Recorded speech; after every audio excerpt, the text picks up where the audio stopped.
poop on chemo, about poop on, when you're out of surgery and how you get all bound up and When what are you you have cancer, taking? you just poop all the time. Wait, what did you just say? When you have cancer, you just poop all the time. Or the So direct yeah, go opposite. It's or the direct opposite. There's For, no for most normalness anymore. for most of chemo the first time around, I spent a lot of time in the bathroom, but did not have a lot of success. And Right. yeah, now I'm having the opposite problem. Yeah, Oh, there's no happy medium anymore. You know, yep. Then I don't think that people understand how bad it is. and you can't predict it. It's like I don't want to go anywhere because what happens when my stomach decides to like take over? No, and you and I talk about all the time the fact that I could go a week and it not even happening. Me too. Yeah. Yeah. Yeah. I'm not even Yeah. on chemo anymore, so there. And I think that's sort of like the stomach issues that you have afterwards. Like you get that, oh, like your stomach is just like, It just never feels right again. no, and then you like you just said because you've been eating Sephora and now you're like in the bathroom. Yeah, I can't eat. I literally cannot eat without immediately running into the bathroom. It just So goes then you don't want to eat because you don't want to go to the bathroom. right. I know it's gonna make me sick. And then there's the, you gotta, and this is takes it to a whole nother level, but why not? I You have gotta look at the poop to make sure that it's okay. yeah, and Right. I have a fissure on top of everything, so it's painful. Yeah. Actually, what the one person was talking about was her hemorrhoids and how bad they are because, all like you just said, during chemo she couldn't go, and then after chemo her hemorrhoids were so bad, but she started to be able to go, but it just made the hemorrhoids It worse. was so bad. Yeah. I had the hemorrhoids during chemo the first time, and it was terrible. Because then it doesn't just hurt while you're going; it hurts after. Yeah, So it's just like it like knocks you. It's like people like regular people can like go to the bathroom and then like just leave and go do whatever they want. Like for me especially, like it's a whole like it could be a whole day long process because I go and then I have to lie down, I have to sit on a heating pad, I have to take meds. It's like yeah. we're freaking poop. I can't believe we're sitting here talking about poop. It's a And Ray and I talk about it all the time, so good subject to talk about. we're used to it. Wait, Bob, what did you say? I said it's a good subject to talk about. But it's so important, don't you think? Oh, absolutely. It's a Absolutely. huge part of it, and like you said, it can tell you so much. And don't you feel like you're a little embarrassed to talk about it with your doctor? No, we talk No, about it all the time. I know, not anymore, but at first you were like, your doctor would be like, and how's your bowel movements? And you're like, they're fine, I got no issues. Now I'm like, dude, I haven't pooped in like a week. I don't know what my problem is. I told you I'm a Jew from New York. We talked about very open things. I'm very open about it. Well, I am too, but the average person does not want to discuss I'm not the average person. with their doctor. And we need to have this conversation because I think the other aspect to it is I think people get freaked like, oh my God, what's wrong with me? I can't stop going or I haven't gone, and I think they get scared. And then when they realize that it's normal, then they feel like, okay, I'm doing okay. You know what I mean? Mm-hmm. And I do think the reality of your poop and what it looks like is a huge factor, and that's why I do put those things up all the time of what your poop should look like. Yep. Because that is true. Your poop should look a certain way. Yeah. Well, when I was in the rehab facility, I had some strange thing happen with my poop. Mm. I have no idea why. And I'm not even going to describe it. But it was so far from the brown color that it should be. It was literally like mucus and stuff. And they said That's actually happened to me before. and I'm like, yeah, I went, because they said I started having, some issues, and they wanted to sample it. And by the time they got sampling it, it was like that, and they said, oh, And then the lab called and said, "Are you sure nobody spit in the sample?" Because it was white and yellow and nastiness, and I apparently had some like brief bout of colitis or some damn thing. Oh my God. Yeah, that lasted for like a day or two, and then it came back normal again. So. Because they do so much to us. They do so much to our bodies, and then the meds that we take, everything messes with that. Yeah, it's. Yeah, it really does, and I think the meds and you just had surgery, Bob, so the anesthesia definitely plays a part on that too. Oh, sure, absolutely. And thank God my doctors told me, but a lot of doctors don't remind you to take a stool softener. Yeah. Right. Oh, yeah. The giant ones. Oh my God! And someone touched my stool softeners once. I was like, "Don't touch those! Are you freaking nuts? All the pain meds you're on. How do you not get bound up?" Yeah. Yeah. And that's the worst when you're in all this pain. You can't, and after a mastectomy, especially. Right. That's almost like worse after childbirth to have to go to the bathroom, especially Sephora after you're deep. Weren't you so scared to go to the bathroom? I couldn't. They actually kept me in the hospital for like 2 extra days because I couldn't go. They had to give me like milk of magnesia, and they were going to give me a suppository. And I lied. I totally lied. I was like, "Yep, I went. I'm good. I'm good." They had to check it, so I couldn't lie about it. But I lied and told them I flushed it on accident. And my mom had to wipe my butt. My poor mom, because I couldn't move. That's what I'm talking about. You just described my whole scenario. Because there's just no way of getting around it. I mean, I'm telling you. So you don't want to add being bound up on top of it. You got to stay on that. Smooth tea, baby. Yeah. Senna. I know. I got to get me some Senna. Senna. We had a viewer, but we lost him with our poop talk. Aww. But, this is part of the reason why we can't stop talking about cancer. Yeah. Right. Well, some people, I mean, for, like, colon cancers and other cancers, your poop could let you know, like, what's going on. That could lead you to the doctor, so you should be checking it. Yeah. Yeah.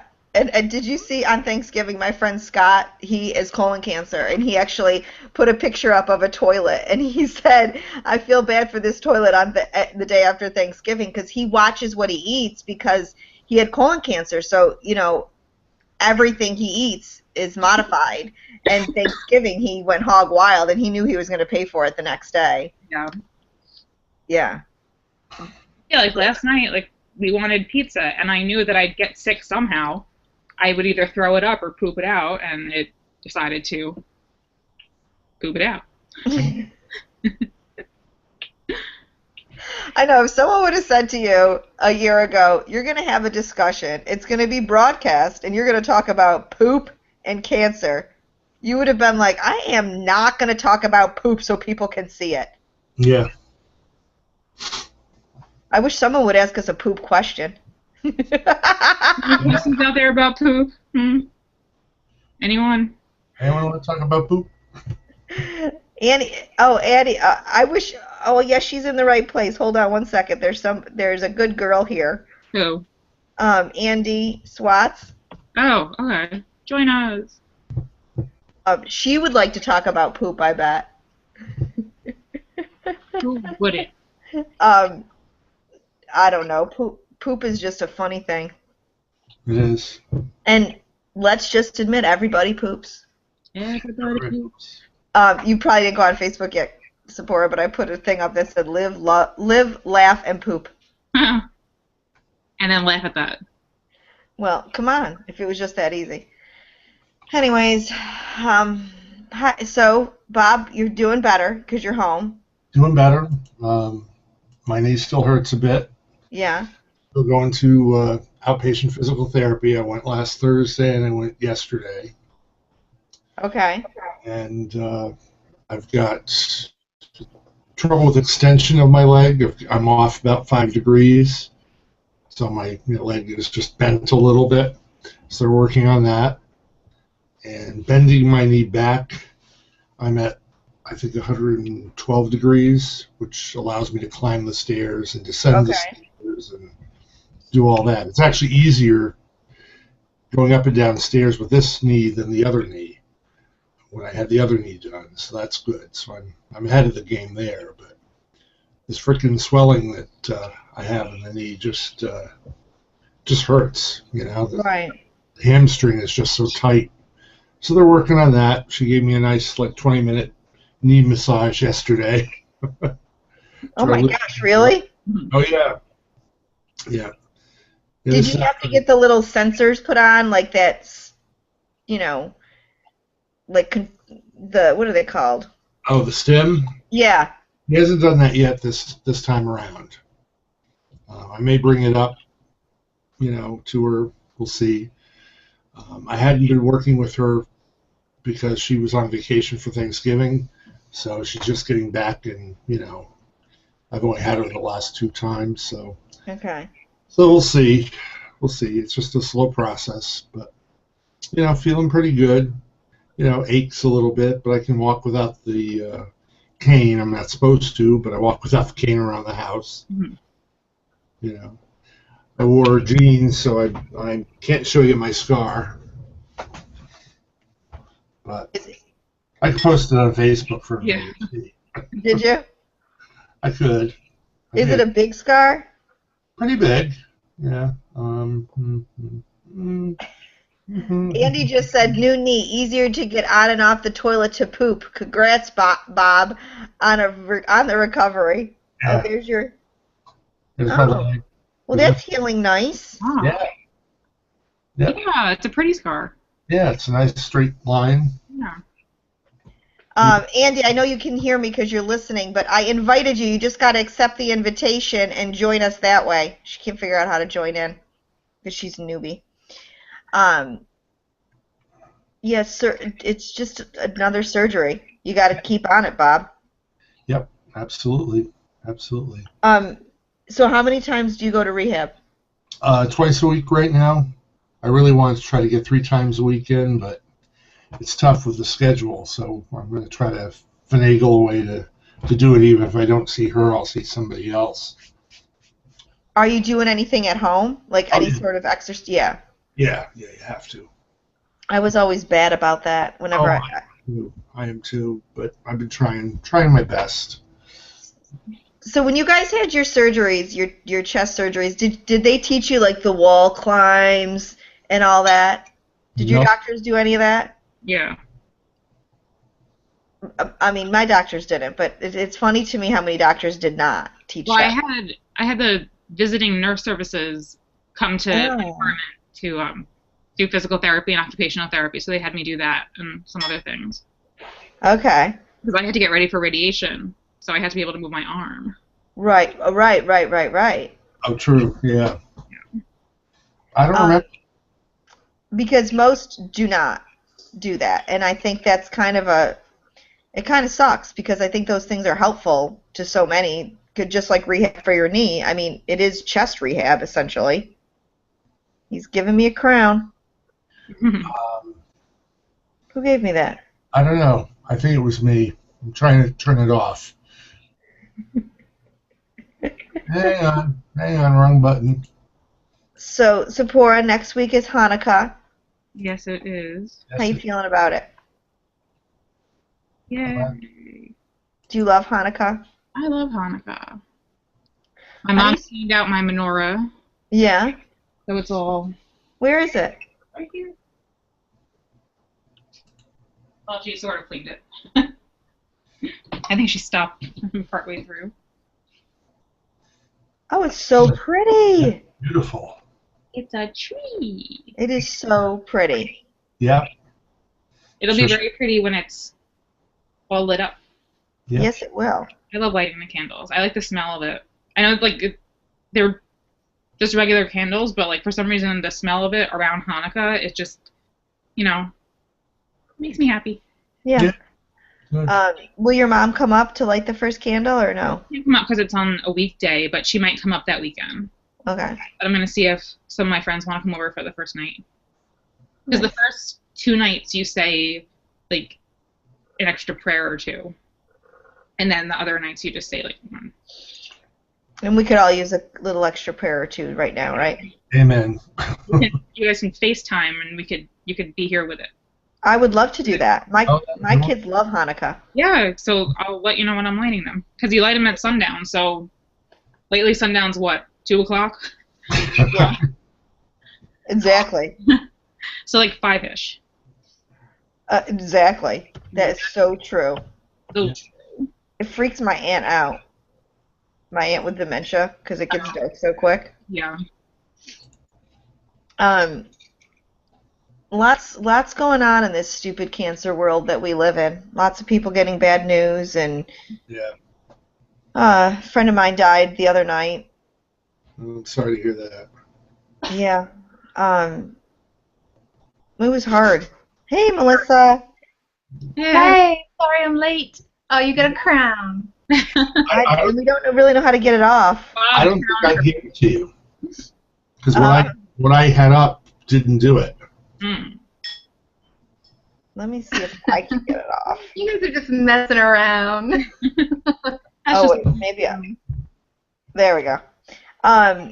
Melissa, we had a whole beautiful discussion about poop. It was wonderful. Really? Really? Yeah. I missed out. Well, No, it's never too call late it. to talk about poop, so go ahead. So if you What'd wanted you guys to do join after in on a surgery? poop discussion. I know after surgery, my best. Oh, Hi there, sugar. Hi, I finally figured it out. I'm so glad you figured it out. You should have seen us the first time we did it. I think it took us the entire time to try to figure it out.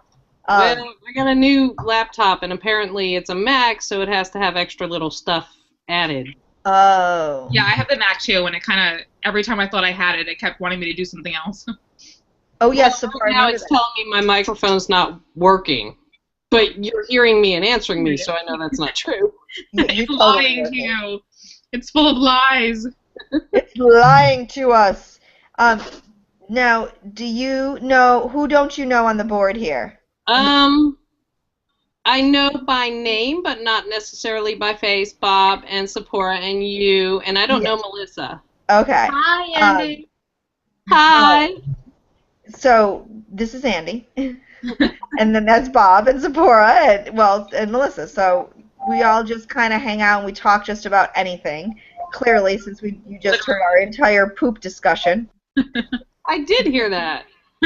But poop is so important. Well, you know, I only get to do it every 3 or 4 days, so there you go. See? Yeah, me too. I do it enough for everyone, so don't feel bad. Well, there you go. The reason why we started this little group is because we felt as though men didn't have an outlet, and so there's our token male. Oh, well, sorry, just before I forget, I had physical therapy this morning, and my physical therapist told me that she has a patient that he's a man who has breast cancer. He's an older man.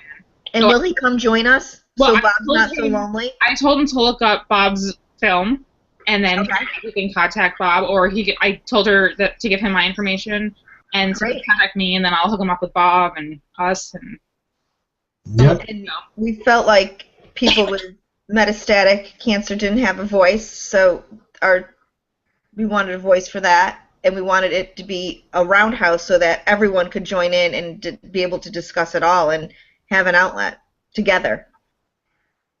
So that's what this crazy little wacky bunch is all about, wacky.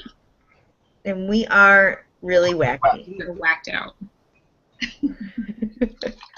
But we were just saying how we have all these poop problems. How can we not have cancer on our brain 24/7? What's wrong with your wrist? It's my, Lymphedema. yeah, I've been wearing one since 2008, about 2 months after my first surgery. So you wear it 24/7? Oh, no. Oh, you're not supposed to wear it. Don't Well, I didn't mean that. I meant like. If I'm up and awake, I'm usually wearing it unless I'm either swimming. If it's water related, I'll take it off. But other than that, yeah, I'm wearing it. So have you? not to switch gears completely, but I've heard from more than one person now that trampoline is supposed to be like the end-all cure-all for lymphedema. Well, Really? everything going. Yep. Because when you're jumping, your lymphatic system is really moving and it's really getting everything flowing, and it's really supposed to help, like big time. I have not heard that. I've heard swimming was really good. Swimming, for the yeah. same reasons. You know, plus you've got the pressure on your arm as you're swimming, because that's the big thing is the exercise and keeping, you know, the lymph from backing up when you exercise. Right. Right. I have a question about the lymphedema sleeve. I've not had any problems with it, but everyone tells me that if you've had nodes removed, that if you're going to fly, that you should have a sleeve when you fly. Is that the case? And does our insurance cover that? They won't. Insurance usually won't pay for a sleeve unless you have confirmed lymphedema. Okay. But a lot of people do recommend flying with a sleeve. Just True. yeah. I will Just because say, go and it get could, like, measured. incite it? What? Is it because it could aggravate the Because lymphatic the system? pressure can make it swell up and make everything like the fluid can get blocked. And Yeah. Sephora, Okay. how long did you go without lymphedema? Sorry? My surgery was in September 2012, and I developed lymphedema March of this year. Yeah. Oh, Really? it's been a huge long time. What? Yeah. It's no joke. That can act up at the drop of a Anytime. hat. I did. I sprained my thumb on that arm, and it set everything off. One day I just looked down, and my thumb had been swollen because I sprained it. And I looked down, and all of a sudden my wrist was swollen, and then it Oh just. my gosh. She sent me a picture. She's like, "Do you think this is lymphedema?" I'm like, "Yeah, I do think it's lymphedema."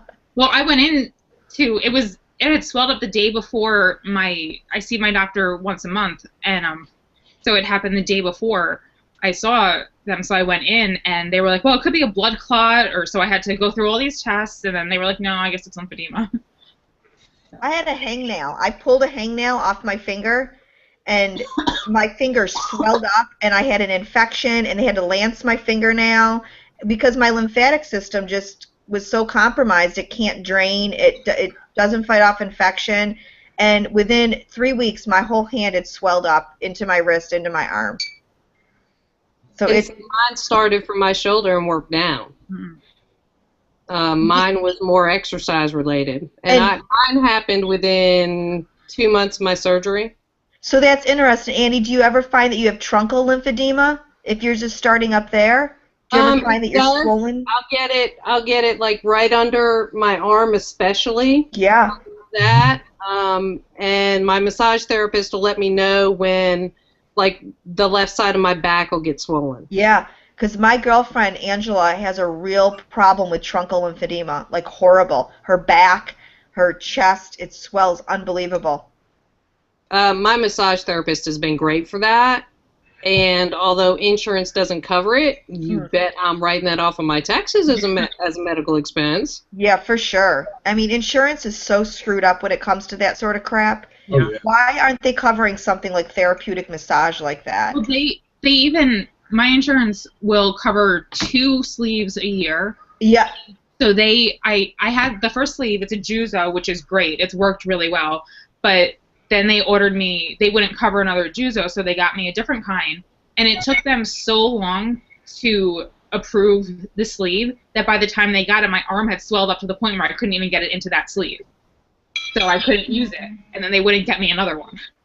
So because it took them so long that my arm swelled up, and then they wouldn't get me another one. I am blessed that mine actually 2 years ago would only cover 2 a year. Now it covers 4 a year because we changed insurance. Yeah. So Mine's only 1 a year. I keep one in reserve just in case. That's a good idea. I actually just met a woman who she had a unilateral mastectomy, and her insurance will not cover a prosthesis because they consider it cosmetic.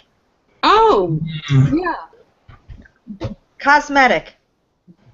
That's, Kidding me? oh, you know. I don't think my insurance covered mine. I think because I went through the boutique, and they have grants that they use. So if your insurance won't cover something, they'll use the hospital funds. Like that's how Are I you got. kidding me? That's how I got my the post mastectomy bras. Because Yeah, they yeah. gave me that two, but the insurance I think would only give me one, and then they wouldn't give me the we call her Stella. Stella. And so they used the hospital funds for me. The Insurance I go to does the same thing. It's ridiculous. Like It is completely ridiculous. They deny so many things that are considered by our doctors medically necessary. right. You know, like the tattooing. I called my insurance, and it's a covered benefit by law if you have it done in a medical facility.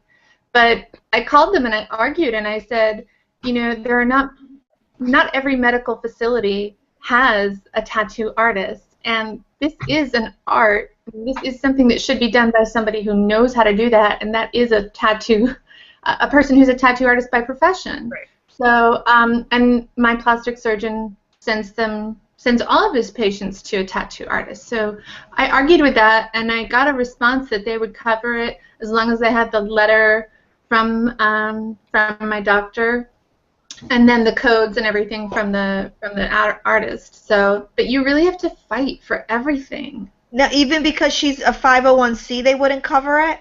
I didn't go through the 501c. I paid her. Okay.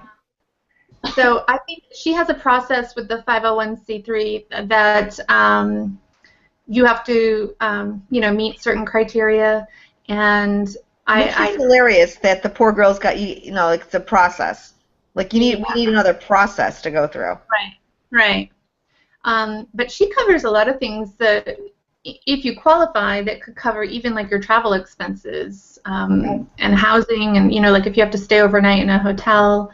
But I do think it's a pretty strict process. But her prices, even paying, is very, very reasonable. I was very happy. But I mean, just back to the point, insurance makes everything such a fight when we don't have the energy to really be expending on it. I got denied my second MRI, my verification MRI. They denied it, and the woman said to me when I called up for my $6,000 bill, I was like, why are you denying this? And they said because they needed to verify that I had breast cancer. And I said, excuse me? You've been my insurance company through the whole process. And she said, yes, I understand that, but we need to verify that this was cancer related. And I said, I'll give you a verification. How about if I come down there and I lift my shirt up and I can show you the 2 verifications on my chest? And she said to me, she goes, you don't need to be rude about it.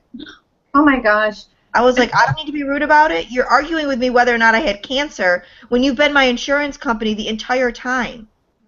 I don't get it. My insurance, they denied the MRI to confirm. I mean, it was basically confirmed, but it was just like the last step in confirming the cancer had spread to my sternum.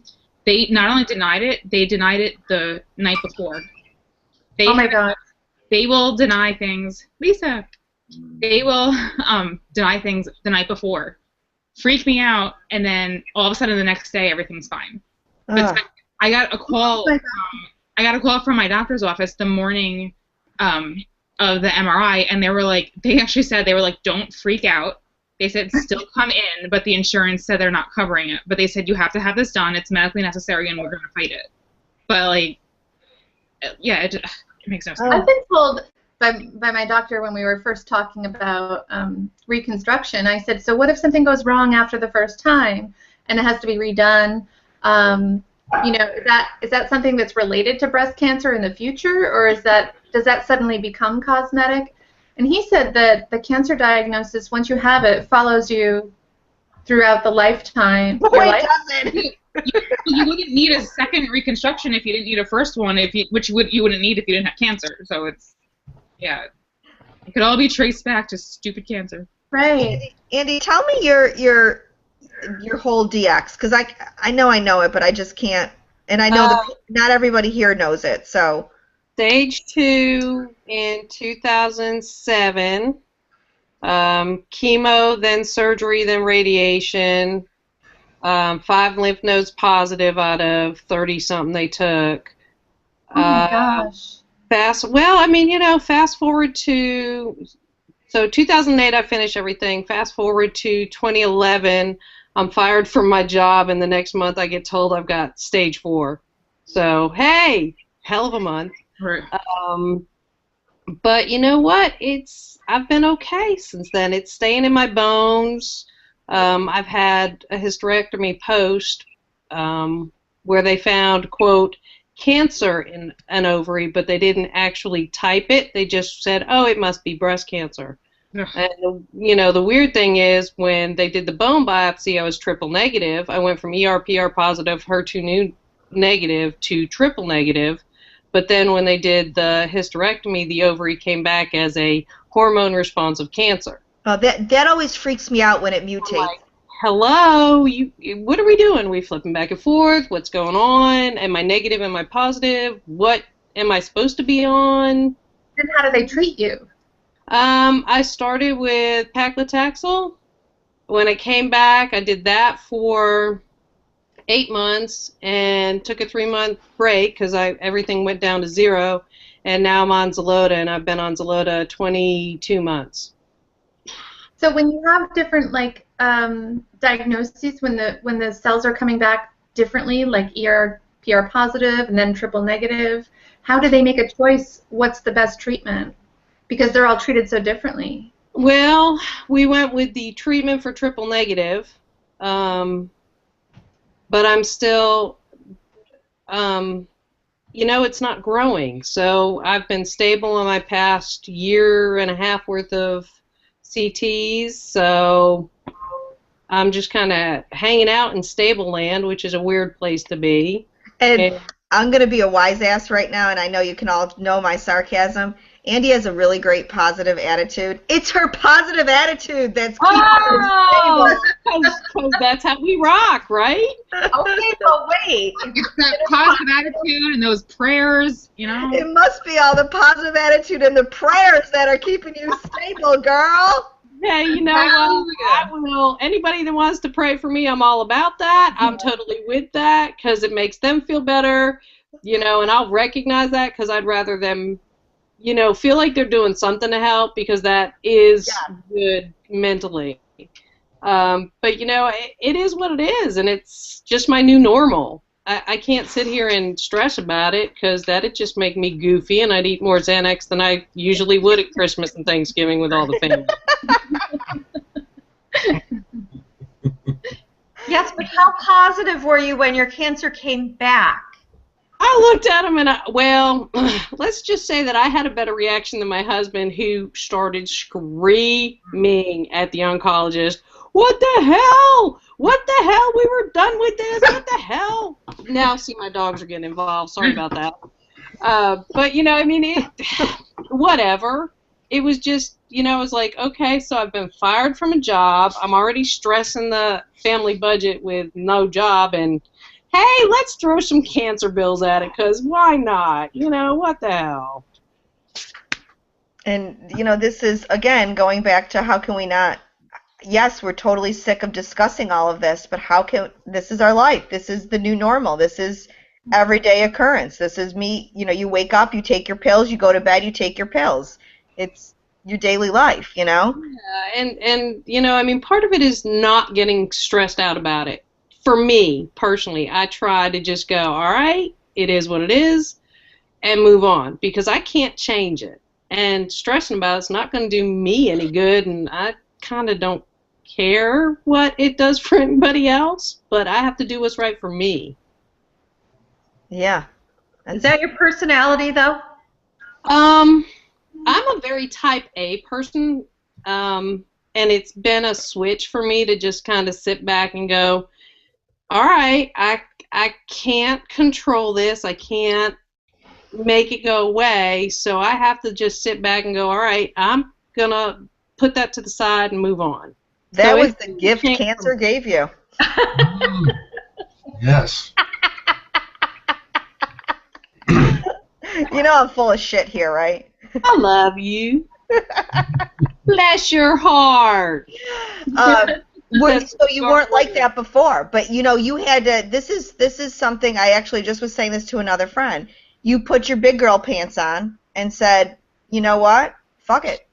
Yeah. I mean, I can't change it. I can't do anything about it. So I can either be pissed off. And there was a friend of mine who was diagnosed 6 months after me initially back in 2007. And she was gone in under a year. Now, part of it was she did mope around and, oh, my God, I have cancer. I'm going to die. And she did. So I think that the mental aspect, and whether you want to say positive or negative, but I think the mental aspect plays a role in whether or not your body is going to work with you in getting rid of it or holding it at bay, or you're just going to give up and die. I think there's a lot to be said for the brain being a part of the body. Well, it is because the brain, the mind-body connection, your body isn't going to fight as hard if your mind's not in it. Right. Yeah, and I think the other part of it is you can choose to lay on that couch in fetal position every single day, or you can choose to get up every time you can, pull up those pants, go for a walk, go to the store, put your hair in a ponytail and deal. And then when I mean, let's not lie. There are days when we're laying on that couch and we don't want to get up. I mean, it's part of it. Oh, I never have days like that. But I know there are days when you got to do what you got to do, but you can't do it every day. No, I've learned switching from type A back. I've learned to go, you know what? It's okay to sit with my feet up for a day or two, or moderate my activity. I can't go full tilt because then my body just crashes out. I don't know. I mean, what do you guys do? I crash out. I always think I can do more than my body wants to do, and then you sure do. You pain in my ass. Yeah, and then who baked the 8 dozen cookies? Well, I was a very, very active person before cancer, and my brain still thinks I am. I think so. It wants me to get out and move, and so when I have little bursts of energy, I try to take advantage of it, and then it just goes up and poof, it's gone. But I still push myself. Anne-Marie knows. She's smiling. And I've actually watched Sephora when she hasn't done anything where she's listen to her body and lay down for a couple of days. She'll then lay in bed and her legs are like this. I'm like, what the hell are you doing? She's like, I can't sit still. I can't sit still anymore. I just cannot sit still. My feet are moving right now. I can't sit still. But then I pay for it. Even something like going to the grocery store. I once went by myself. I usually go with someone so they could help me out with stuff. But I went by myself, and I came home, and I fell asleep for an hour. Okay, that was weird, but, my body just wasn't up for it. I didn't listen, and then my body was like, now we're going to lie down and not move. Okay, so let me ask you this. Does exercise help with the poop? Because I get totally backed up. Literally, I'm not, a couple, 3 days. We talked about poop before you came on for you missed that whole when you just said poop, I'm like, oh, she's literally talking about poop. If I'm right on the cusp, walking will sometimes help. But if I'm totally backed up, yeah, nothing helps except laxatives and whatever else. But right now, all I have to do is eat something, and I won't stop going. So that's not a problem. You're still in the diarrhea, whatever, of America? Diarrhea of America. You gotta stop watching CNN. It's that cause. They got mouth diarrhea. It's causing it. Maybe she needs a drill bit. There you go. Just make sure it's pink. Bob loves pink things, don't you, Bob? I do, yes. Pink ribbons, yeah, no, not so much.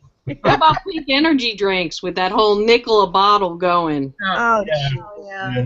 Is it as much as a nickel? I thought it was a penny. I thought it was a penny, too. It's on the side of the label, because my son, who is 21 and knows all, right? But he actually was like, Mom, do you realize that a whole 5 cents is going to that? And I went, really? That's more than most. And he was like, what are you talking about? So he got totally frustrated and agitated, but I just thought, well, there you go. You don't need to be buying no damn energy drinks anyway. Right. More than the energy, and I don't really want to even, once we go here, we go here, but the energy drinks, worse than that, to me is the NFL. Because I have to sit every Sunday and watch the NFL. My kids, they have to watch, because they love football, and they're like, "We know, Mom, we know, but we just want to watch the football. We know." But when it's October and it's football season, my poor son Sam, he's like, "Mom, just get past the pink. We don't care about the pink. We just want to watch the game. That's all we want to watch." Because they know. I mean, they're I have to educate them, and. You want them to know. You want them to know it's a bunch of shit on shit. Well, now I'll say this because this is something brought to my attention. Somebody said to me, the reason that they still wear the pink, and it's still important, was that it brought up the reason for her and her 10-year-old boy to have a conversation about why they were wearing pink. Absolutely. So from that perspective, fine. But don't, the flip side to that I told her was like, okay, that's great. Just don't buy it. Why aren't you having that conversation with him anyway, number one? And number two, that does not mean go out and run and buy something pink, because the color pink does not help me one bit.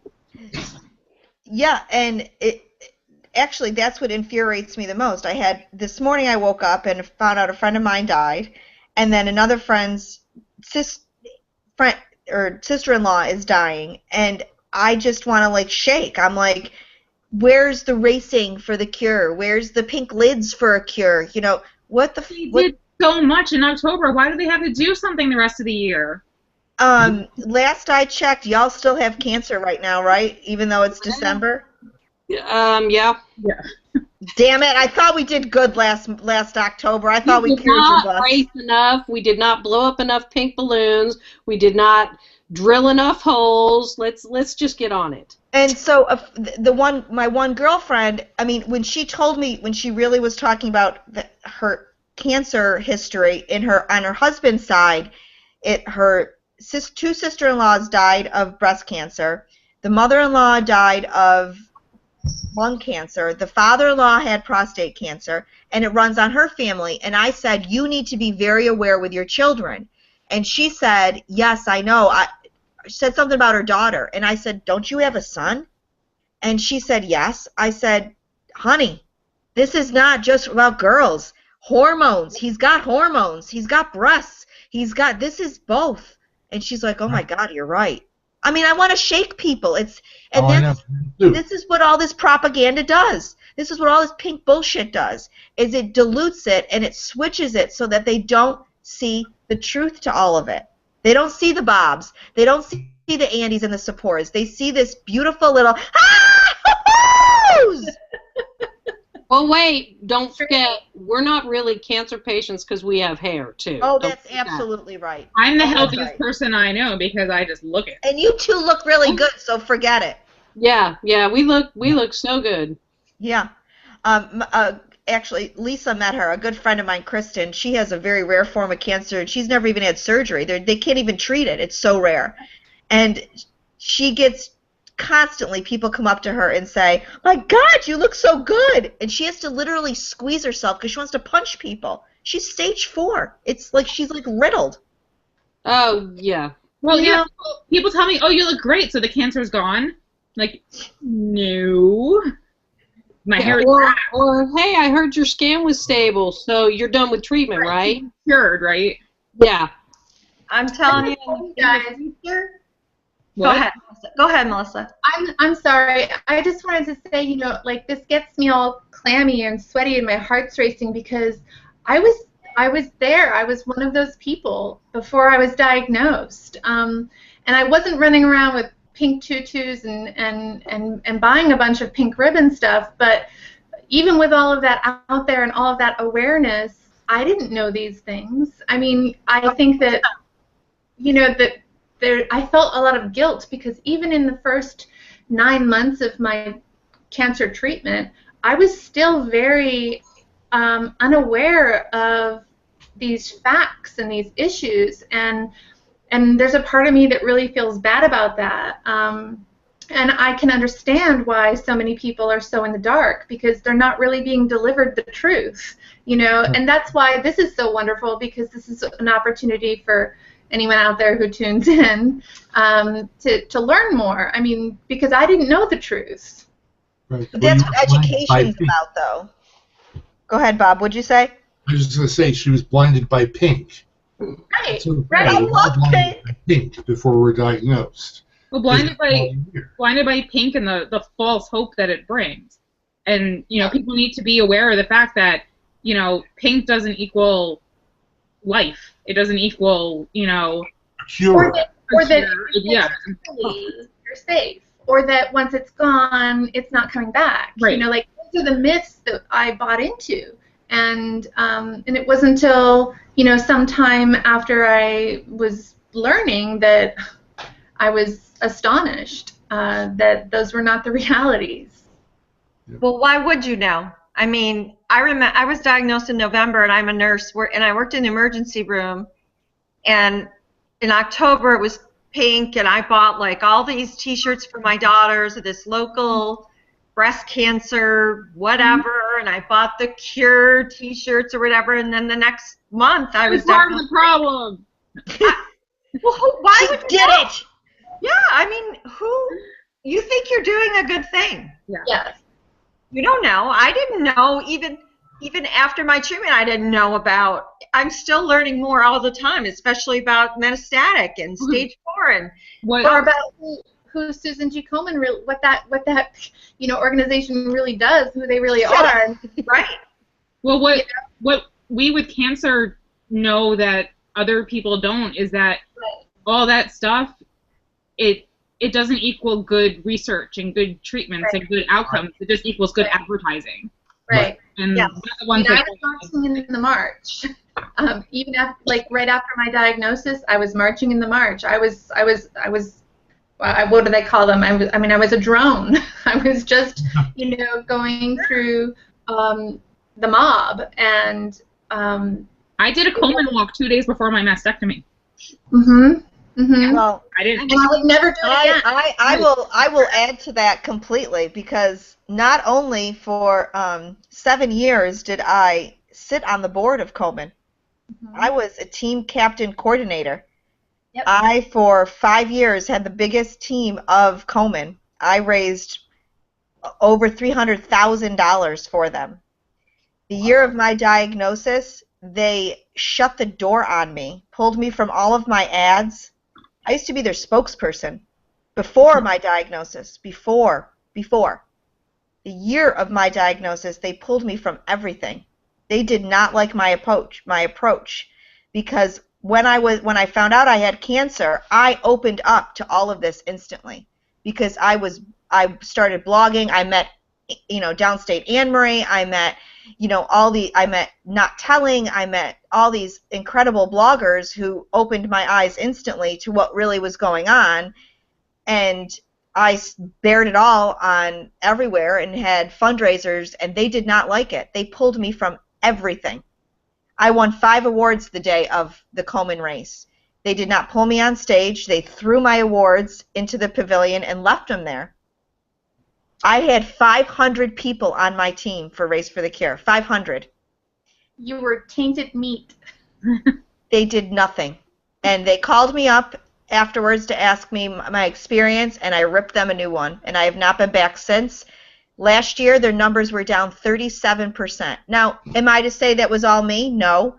What am I to say about that? Though. Numbers are down 20%. Whatever, Sephora. The numbers were down because what happened was people looked and they didn't see Cure or Bust anymore. And everyone was like, where's Cure or Bust? Where's Cure or Bust?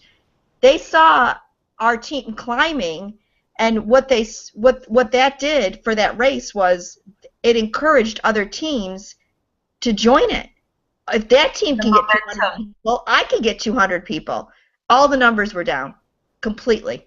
It abolished it ruined the race. They've been begging supporters all over town to help them. I could go on and tell you more of stuff that they did to me that year. It was absolutely disgusting. My family was at the finish line waiting for me to cross. Very emotional. It was the year of my diagnosis. There's an award called the New Balance Award. It's given to a survivor that does most for their community through education and fundraising. The CEO of the Komen here looked at me and said, I'm sorry. I can't give that to you. Seriously? I've given you over $300,000 before cancer. At the end of the race, my whole family's at the end, and they all have these big signs of me. I mean, it's my family. They looked at my father and said, next year we need to back these people up. And my father looked at him and said, don't worry, next year we won't be here. For him. I totally understand what you're saying, Melissa. Totally. Yeah. But that's education. We are now educated individuals. So now it's our responsibility to teach people. Now, I don't go around and bash. Trust me, I've insinuated this here and there.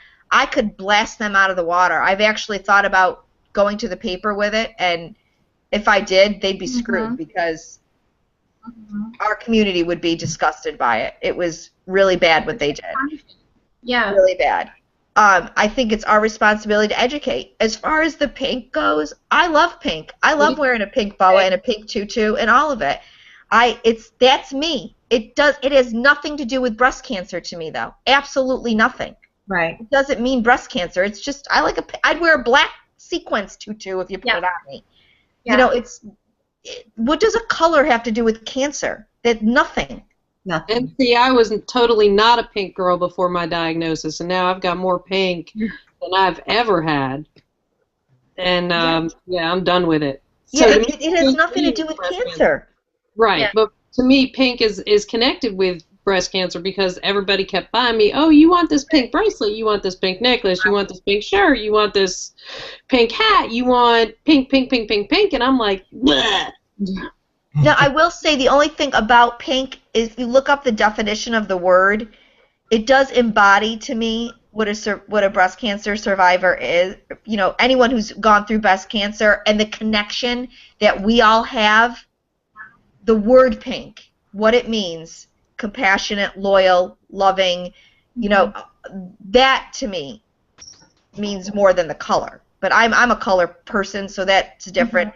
But it's not. That has nothing to do with cancer. It's just freaking stupid. It's so stupid to me. And, you know, I get even more mad, not so much about the color, but more when I see an ad for like a mammogram and it says prevent breast cancer. And it's got a woman like this. Right. Yeah. Seriously? Prevent breast cancer? You ain't preventing jack shit. That's going to detect your breast cancer. Maybe. Yeah. Maybe. Because it didn't detect jack shit on me, or Lisa, or Bob, or Joe Pudabats. But, you know, to smile about it? No. Show women and men like us sitting around like pissed off, or upset, or living life. Or, you know. Also with the mammograms, that's kind of rubbing it in the face of us young women and men that can't even get them. Exactly. My mom it took her over a year to pay off my mammogram for me because I couldn't even Pay for it because you were too young. Yeah, I was too young. The places that offer free mammograms, like Planned Parenthood, they said maybe if I was 39 they could sneak me in, but they said because I was 30 they couldn't help me. You know, I had to pay for mine also. Even though I was going in for diagnostic purposes, I was 37, I had never had a mammogram, and when I got the bill, I said, wait a minute, I am allowed one mammogram a year. I went in because I have a lump that, you know, then is later verified as cancer. They said yes, but it wasn't, it was like exploratory, you know, it was like for diagnostic purposes, but it wasn't because I had cancer.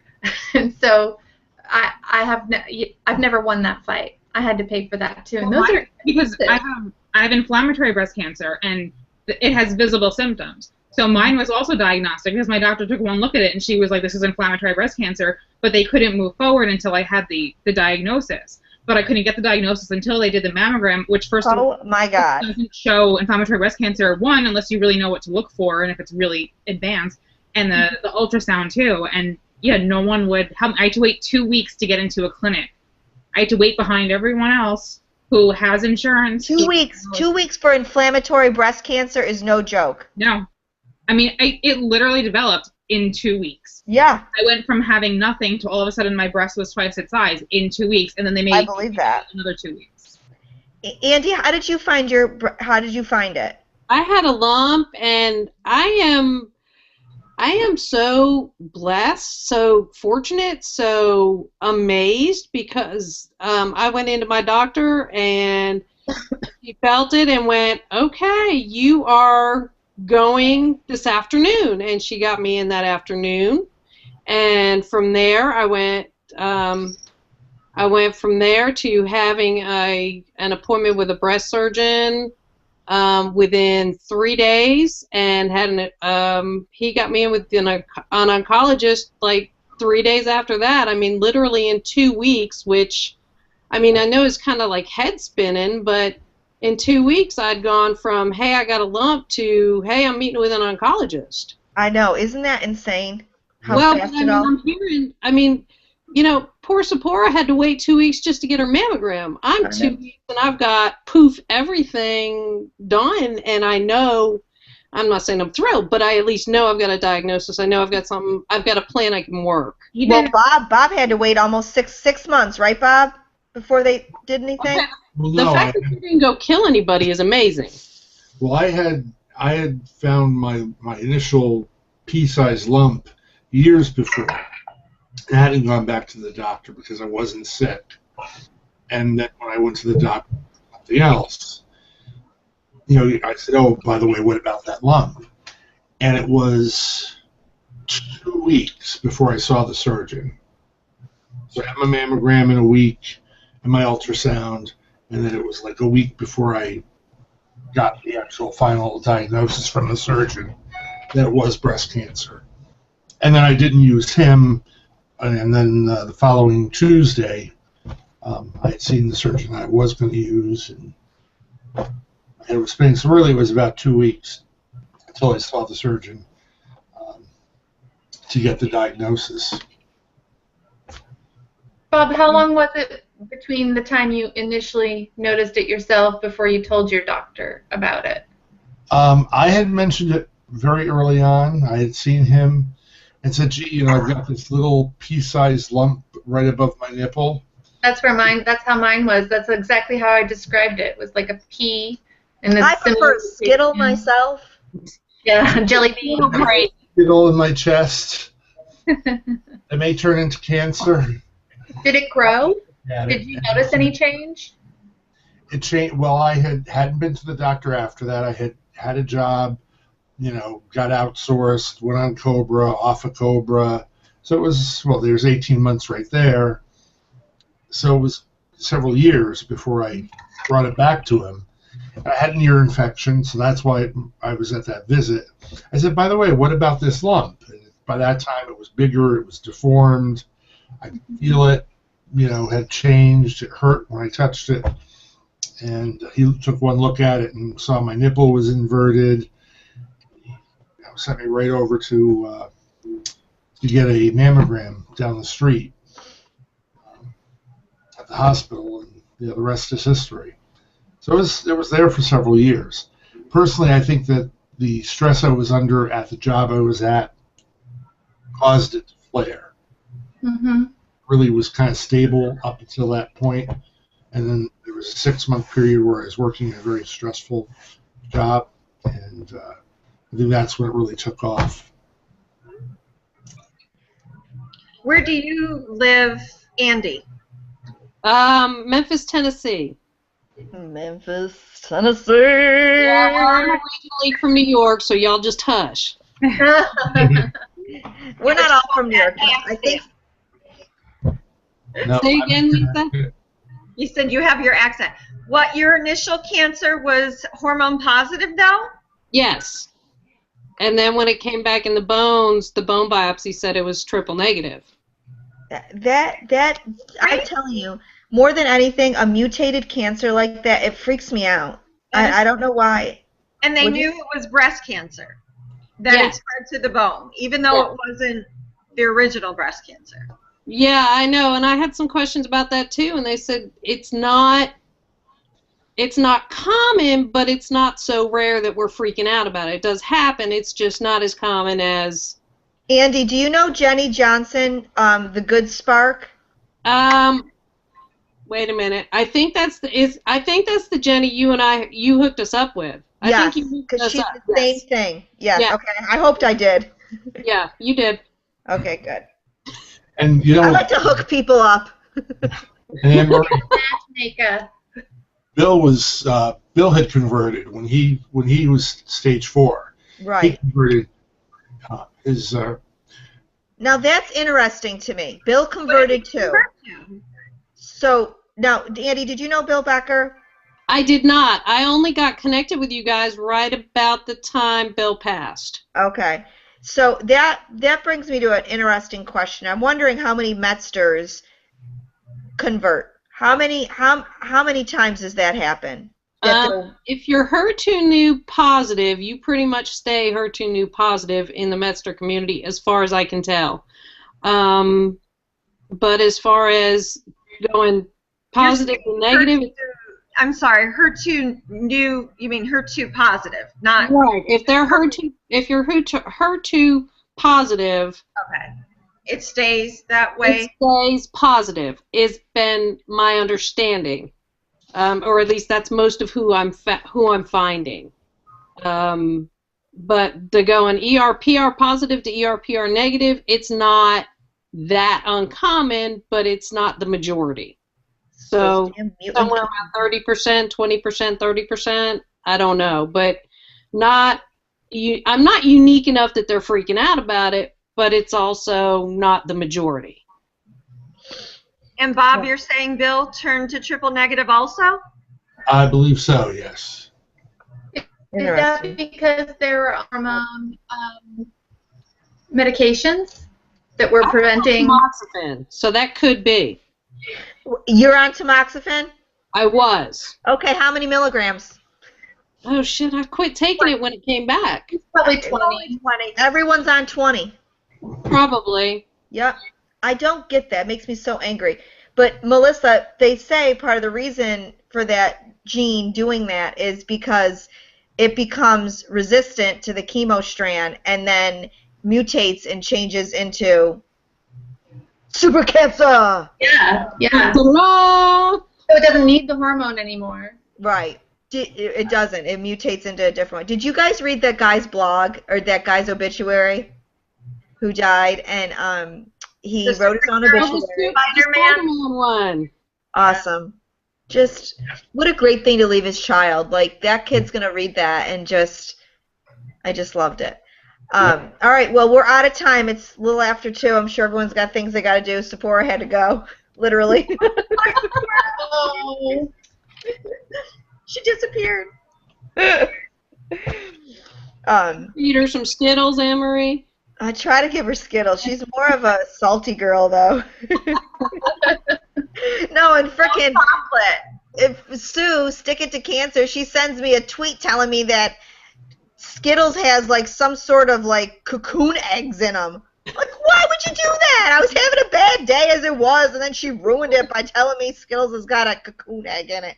But we all know that sugar feeds on sugar, so let's not go there. No. You know what? I've decided I'm going to feed my body what it's craving, and to hell with the rest of there's it. Poopy Pants. Oh, she's back! We're saying goodbye anyways. Well, Are you taking her now with your diarrhea? I'm sorry. Am I what? What about my diarrhea? Sorry, this is my nurse question. Is anything helping? yeah, it depends. Not eating helps. Oh. Yeah, I haven't had an appetite for a while. I didn't really eat a lot, so it was kind of helping. And then I had my follow-up at the hospital yesterday, and my mom and I got home, and we were like, let's just get pizza. And I ate, and now I'm Okay. So, yeah. Have you tried probiotics? I'm just curious. I'm not a big proponent of them, except for I started taking them, and I love them. I used to take them like a while back, but I haven't tried them. I take so many other things. It's like it's hard to like stay on top of anything else. I would actually like to discuss that next time about like probiotics and juicing and all that Let's do craziness. Let's do it. Cleansing and detoxing. I'm cleansing myself right now. Tomorrow's cleansing already. Yeah. All right, kids. It was good chatting with you, crazy cats. Yep. Certainly Bye, was. guys. Thanks. Bye. Have a Bye-bye. good day. It's a snow day here, people. I'm going to kill somebody, I'm sure, by the end of the day. Yep. Eat more Xanax. Boy, But I need do your I. help later with that Skype thing, so you could Okay. Skype on that. Text me when you can later on. I will. Let Okay, us peace know how out, to use people. that, okay? Bye, you guys. Bye. Bye. Bye.